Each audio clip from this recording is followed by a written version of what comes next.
दोस्तों, इंडिया और इंग्लैंड के बीच तीसरे टी20 में अंतिम गेंद तक ऐसा घमासान हुआ, देखने वाला हर एक दिल दहल उठा। जहां अंतिम गेंद तक बता पाना मुश्किल था कि कौन सी टीम बाजी मारेगी, तो आखिर कैसे हार्दिक पांड्या ने अंत में अपने बल्ले से पूरा खेल पलट कर रख दिया। दिखाएंगे इंडिया और इंग्लैंड के बीच खेले गए इस रोमांचक तीसरे टी20 मुकाबले की पूरी हाईलाइट। तो हमारे साथ अंत तक बने रहे। लेकिन उससे पहले आपको क्या लगता है कि हार्दिक पांड्या और बटलर में कौन सबसे खतरनाक बल्लेबाज है? अपनी टीम की राय नीचे कमेंट करके जरूर बताइए। दोस्तों, भारत और इंग्लैंड के बीच तीसरा टी20 मैच राजकोट में खेला गया। इस बार भी सूर्य कुमार यादव ने टॉस जीतकर पहले गेंदबाजी चुनी। बड़ी खबर यह थी कि मोहम्मद शमी की टीम में वापसी हुई अर्शदीप को इस मैच में आराम दिया गया। इंग्लैंड की टीम पहले बल्लेबाजी करने उतरी और एक बार फिर फील सॉल्ट और बेन डकेट इंग्लैंड के लिए ओपनिंग करने उतरे। ये दोनों बल्लेबाज पिछले दोनों मैचों में फ्लॉप रहे थे। इंग्लैंड की टीम को उम्मीद थी कि इस मैच में वह कुछ कमाल करेंगे, क्योंकि राजकोट की पिच काफी ज्यादा पाटा नजर आ रही थी। शमी पहला ओवर करने आए और दूसरी ही गेंद पर फील सॉल्ट ने एक चौका जड़ दिया, लेकिन उनकी यह पारी ज्यादा देर तक टिक नहीं पाई। अगले ही ओवर में हार्दिक पांड्या ने साल्ट को आउट कर भारत को पहली सफलता दिला दी। हार्दिक ने साल्ट को स्लोअर गेंद डालकर अभिषेक शर्मा के हाथों कैच आउट कराया। साल्ट सिर्फ 5 रन बनाकर आउट हुए। इसके बाद तीसरे नंबर पर कप्तान जॉश बटलर बल्लेबाजी करने उतरे। इसके बाद बेन डकेट ने ताबड़तोड़ बल्लेबाजी करनी शुरू कर दी। तीसरे ओवर की आखिरी गेंद पर उन्होंने मोहम्मद शामी को चौका जड़ा और फिर यहां से उनका अलग ही रूप देखने को मिला। चौथे ओवर में तो डकेट हार्दिक पांड्या को लगातार 3 गेंदों पर 3 चौके जड़ दिए। डकेट यही नहीं रुके। इसके बाद 5वें ओवर में उन्होंने वॉशिंगटन को निशाना बनाया।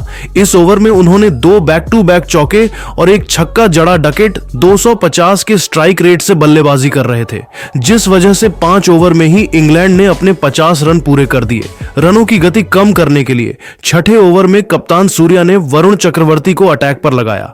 उन्होंने भी निराश नहीं किया और ओवर में सिर्फ 3 रन दिए। लेकिन फिर इसके बाद जॉश बटलर ने भी अपने हाथ खोलने शुरू कर दिए और कुछ बड़े शॉट्स लगाए। देखते ही देखते बटलर और डकेट के बीच सिर्फ 30 गेंदों में 50 रनों की पार्टनरशिप हो गई। यह पार्टनरशिप टीम इंडिया के लिए खतरनाक साबित हो रही थी। पिच बल्लेबाजी के लिए काफी अच्छी थी और दोनों बल्लेबाज इसका पूरा फायदा उठा रहे थे। भारत को यहां विकेट की सख्त जरूरत थी। 9वें ओवर में बटलर के खिलाफ कैच आउट की जोरदार अपील होती है। अंपायर ने इसे नॉट आउट दिया तो संजू ने सूर्या को डीआरएस लेने कहा और यह फैसला सही साबित हुआ। गेंद ने बटलर के बल्ले को चूहा था, इसलिए अंपायर को अपना फैसला बदलना पड़ा और बटलर 24 रन बनाकर आउट हो गए। इस विकेट का पूरा श्रेय संजू को जाता है। बटलर के विकेट से मैच पलट गया, क्योंकि इसके बाद इंग्लैंड की टीम बिखरने लगी। अगले ओवर में दूसरे सेट बल्लेबाज बेन डकेट भी आउट हो गए। उन्हें अक्षर पटेल ने आउट किया। डकेट ने 28 गेंदों में 51 रनों की पारी खेली। यहां से फिर मैच पलटने लगा। इंग्लैंड की रनगति कम हो गई और उन्होंने लगातार अपने विकेट्स गंवाए। 13वें ओवर में रवि बिश्नोई ने हैरी ब्रुक को क्लीन बोल्ड कर चलता किया। ब्रुक सिर्फ 8 रन बनाकर आउट हुए। वहीं फिर अगले ओवर में वरुण चक्रवर्ती ने लगातार 2 गेंदों पर 2 विकेट झटक लिए। पहले उन्होंने इस बार जेमी स्मिथ को 6 रन पर आउट किया। ध्रुव जुरेल ने उनका बेहतरीन कैच लपका। वहीं फिर अगली ही गेंद पर चक्रवर्ती ने जेमी ओवर्टन को भी क्लीन बोल्ड कर चलता कर दिया। ओवर्टन अपना खाता भी नहीं खोल सके। चक्रवर्ती यही नहीं रुके। इसके बाद उन्होंने 15वां ओवर में ब्राइडन कार्स को अपना शिकार बनाया। यह चक्रवर्ती का चौथा विकेट था। इसके बाद चक्रवर्ती ने जोफ्रा आर्चर को भी क्लीन बोल्ड कर दिया। इसी के साथ उनका मैच में 5 विकेट पूरे हो गए। चक्रवर्ती ने कमाल की गेंदबाजी की। टी20 इंटरनेशनल में दूसरी बार उन्होंने 5 विकेट लेने का कारनामा किया। एक समय इंग्लैंड का स्कोर 80 रन पर सिर्फ 1 विकेट था और देखते ही देखते उनका स्कोर 8 विकेट पर 127 रन हो गया।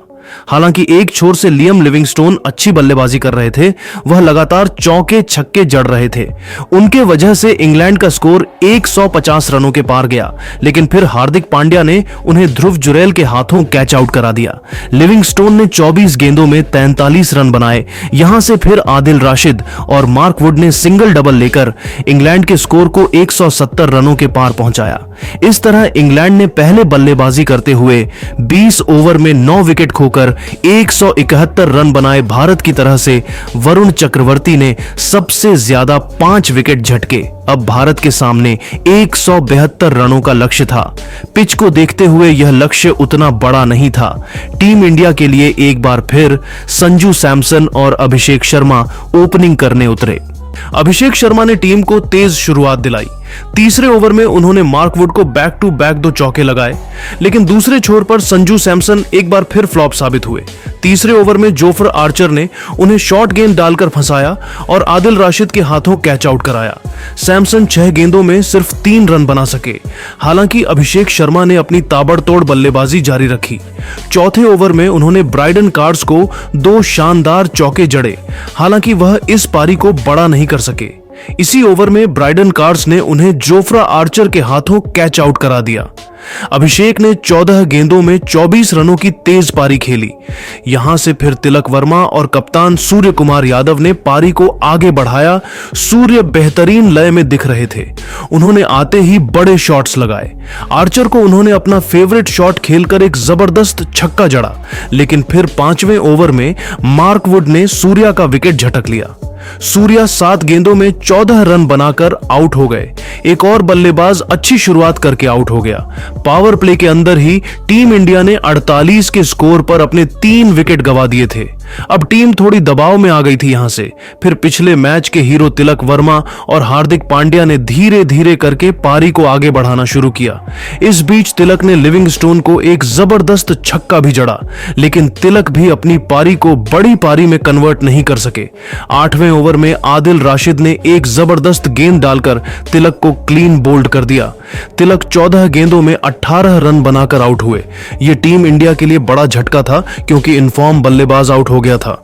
68 के स्कोर पर ही भारत के 4 बड़े विकेट गिर चुके थे और टीम पूरी तरह से दबाव में आ गई थी। अब सबकी निगाहें हार्दिक पांड्या पर थीं। आखिरी 10 ओवर में भारत को 94 रनों की जरूरत थी। यहां से हार्दिक और सुंदर ने पारी को आगे बढ़ाया। हालांकि भारत की रणगति काफी कम हो गई थी। वहीं फिर जेमी ओवर्टन ने वॉशिंगटन सुंदर का विकेट झटक लिया। सुंदर 15 गेंदों में 6 रनों की धीमी पारी खेलकर आउट हुए। 85 के स्कोर पर ही भारत की आधी टीम पवेलियन लौट गई थी। इसके बाद अक्षर पटेल को प्रमोट किया गया और उन्हें 7वें नंबर पर भेजा गया। रिक्वायर्ड रन रेट अब 12 के ऊपर चला गया था। भारतीय टीम कितना स्ट्रगल कर रही थी, इसका अंदाजा आप इसी से लगा सकते हो कि पिछले 7 ओवर्स से भारतीय बैटर्स के बल्ले से कोई भी बाउंड्री नहीं आई थी। हार्दिक पांड्या और अक्षर दोनों स्ट्रगल करते दिख रहे थे।